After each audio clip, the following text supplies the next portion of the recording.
Welcome to classic mini cartoon. ஒரு அமைதியான காட்டில் மான், எலி, மைனா, ஆமை அனைத்து விலங்குகளும் வாழ்ந்து வந்தன. காட்டில் இருக்கும் பொது மேடையில் அனைத்து உயிரினங்களும் பாட்டு பாடி ஆடுவது வழக்கம். ஆமை நண்பா, நன்றாக ஆடு.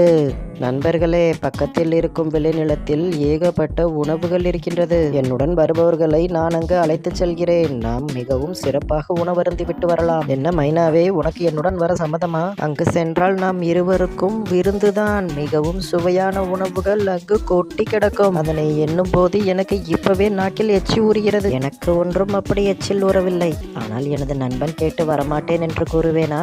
நான் வருகிறேன், உனக்காக வருகிறேன். மானும் மைனாவும் பக்கத்தில் இருக்கும் விளைநிலத்துக்கு சென்று அங்கு இருக்கும் உணவுகளை அருந்திக் கொண்டிருந்தனர். அப்போது நமது விளைநிலத்தில் மிகவும் அருமையான மான் ஒன்று உணவருந்திக் கொண்டிருக்கிறது. அதனை எப்படியாவது பிடித்துவிட வேண்டும். நம்மிடம்தான் வலை இருக்கிறது, அதனை வைத்து பிடித்து விடுவோம். நாம் மிகவும் அமைதியாக செல்ல வேண்டும். நமது காலோசை கேட்டால் மான் தப்பித்து ஓடிவிடும். இவ்வாறாக கூறிக்கொண்டே அந்த வலையினை அந்த விவசாயி மானின் மீது எறிந்தார். அந்த மான் அந்த விவசாயியின் வலையில் சிக்கிக் கொண்டது. ஐயோ, என்ன இது? நான் இந்த வலையில் வசமாக மாட்டிக்கொண்டேனே. உணவுக்காக ஆசைப்பட்டு இவ்வாறாக மாட்டிவிட்டேனே. ஐயோ, இனி அவ்வளவுதானா? எனது நண்பர்கள் அனைவரையும் பார்க்கவே முடியாதா? நடந்தவை அனைத்தையும் தூரத்தில் இருந்து பார்த்து கொண்டிருந்த அந்த மைனா தனது நண்பனான மான் மாட்டிக்கொண்டதை எண்ணி அஞ்சியது. ஐயோ, எனது மான் நண்பன் மாட்டிக்கொண்டானே. இவனை எப்படியாவது காப்பாற்ற வேண்டும். அதற்கு எனது எலி நண்பனின் உதவியை நான் கோர வேண்டும். பிறகு அந்த மைனா தனது எலி நண்பனை அழைத்து கொண்டு அந்த மான் மாட்டிக்கொண்ட இடத்தை நோக்கி வந்தது. எலி நண்பா, நான் உன்னை நமது மான் நண்பன் மாட்டிக்கொண்ட இடத்திற்கு பக்கத்தில் இறக்கி விடுகிறேன். நீ எப்படியாவது அந்த வலையினை அறுத்து நமது மான் நண்பனை காப்பாற்றிவிடு. இதுதான் அந்த இடம்.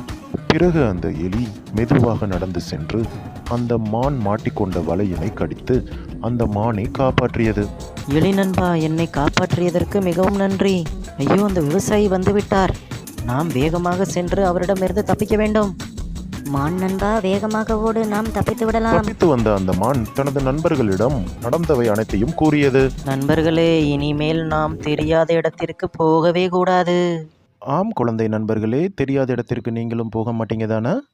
இந்த கதை உங்களுக்கு பிடிச்சிருந்துச்சுன்னா நம்ம கிளாசிக் மினி கார்ட்டூன் சேனலை சப்ஸ்கிரைப் பண்ணிடுங்க. அப்படியே உங்கள் ஃப்ரெண்ட்ஸுகளுக்கும் ஷேர் பண்ணி விட்ருங்க.